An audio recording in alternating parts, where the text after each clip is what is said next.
Mark 1:11 in Greek says, Kai phone egeneto ek ton uranon, stiu e ho huios mu, ho agapetos, en soi eudokesa. The last part of this verse is often translated, You are my beloved son. With you I am well pleased. This is from the ESV. In the course of this video, we will offer an alternative translation that clarifies the meaning of this last clause. Within New Testament Greek grammatical studies, this verse is also used to make a claim about the meaning of the aorist. The last verb is eudokesa, and this verb is in the first person aorist. This and other examples like it are used to claim that the aorist is not a true past tense, since God being pleased with his son is a present state. But this, of course, is based on our translation. In the course of this video, we will also offer an alternative grammatical explanation for this phenomenon that shows that this example is not an argument against the aorist being past tense, and we will explain why the aorist is a natural form to use in this context. I pronounce you husband and wife. This is probably the most well-known example of what linguists call a performative. A performative is a statement that performs some action in the world.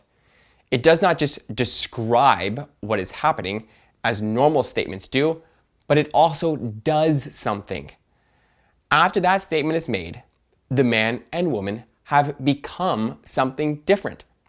Before, they were not married, and now they are. Performatives have very specific grammatical properties. First, they are always in first person, since the speaker is the one who is both speaking and performing the performative. Second, it is restricted to a very specific class of verbs. Saying something like, I am hereby running, does not make a whole lot of sense, because the speaker is not running by virtue of saying he or she is running. So we need the right verb. Third, at least in English, performatives are restricted to the simple present tense. Wedding officials never say, I am pronouncing you husband and wife, which would be the present progressive. They always use the simple present, which is normally not used in the present to describe an event that is happening now. The first two grammatical properties are consistent for performatives across languages, but there is variation in what verb forms are used. Given the semantics of performatives, this should come as no surprise. Let's take a closer look at what performatives actually mean. They are unique in that the act of uttering the statement is itself an action performed in the world that creates a unique situation. In normal statements, we are describing events in the world and are not simultaneously performing the same act we are describing. When we perform actions with our words, like in performatives, the event that we are uttering and also performing ends when we finish the statement. This makes the aspect of performatives prefer perfective forms, and that is what we see in language after language.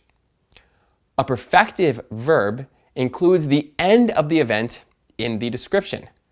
Since the event of pronouncing ends when the statement is over, the end point of the pronouncing is included. This makes the perfective the most natural form, and this is why the simple present is preferred over the present progressive in English. The present progressive doesn't allow the end of an event to be referred to, whereas the simple present allows it. So far, we have spoken of the aspect of performatives. Before we come back to our specific verse, we must first talk briefly about the tense of performatives.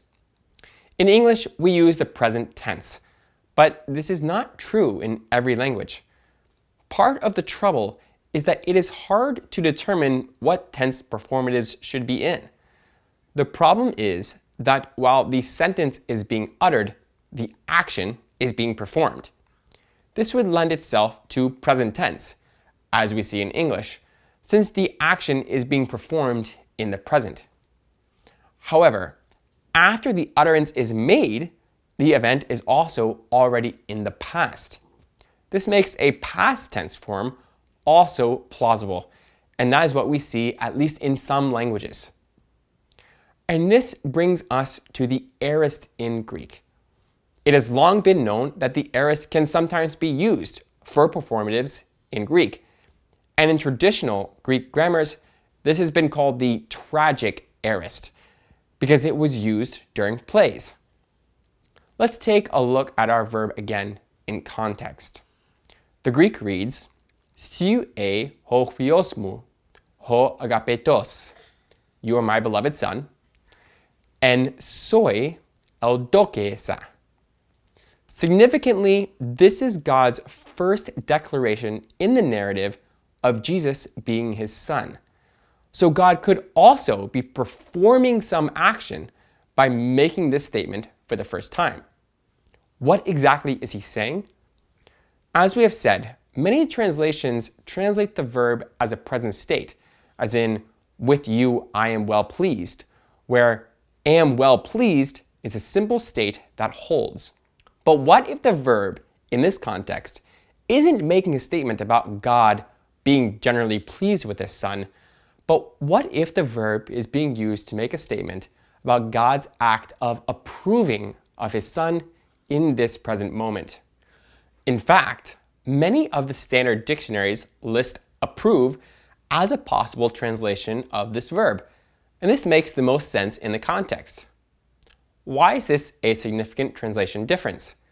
To say, I approve of you can be performative in English, but I am well pleased with you is normally not. Most likely, the Greek word meant something in the middle. But the fact that it can be approve at times suggests that it can be used for performatives. And the fact that we have a performative context here suggests that this is closer to the meaning. So if our text is a performative, there are two implications. First, the better translation, as we have said, is this is my beloved son.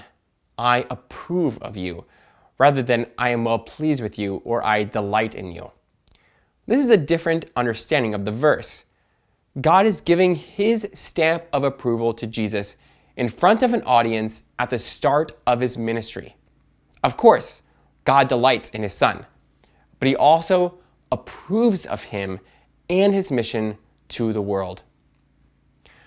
Second, this is not an argument against the aorist being a true past tense. We have already seen that performatives prefer perfective aspect, and we explained why this was the case. The aorist is a perfective in Greek. We have also said that different languages treat the tense of performatives in different ways, and it makes sense that it would be a past as well as a present. In Greek, it happens to be a past, since the event ends when the utterance is over. God always approves of his son, but after he makes this statement, his act of approving of Jesus at the start of his ministry is over. Jesus now has an approved status that he carries with him for the rest of his life. The aorist is a natural way to express this in Greek. Theories on the Greek verbal system will affect translations into English or any other language. There's a lot of confusion within New Testament Greek studies on tense and aspect, and one of the big problems is that the categories of tense and aspect themselves are often poorly understood, even by some of the people writing the textbooks on Greek verbs. If you want a more comprehensive discussion on the Greek verbal system that is grounded in modern semantics, You can check out our podcast series on the Greek and Hebrew verbal systems at the Biblical Languages Podcast. And for more explanations on what each of the verbal forms means in Greek, you can go to biblingo.org to sign up for a free 10-day trial of Biblingo. Through our software, you will learn what the Aorist really is using modern linguistic tools, and you will internalize how to use the Aorist through immersion in the language and culture of the Bible. So go sign up for your free trial today.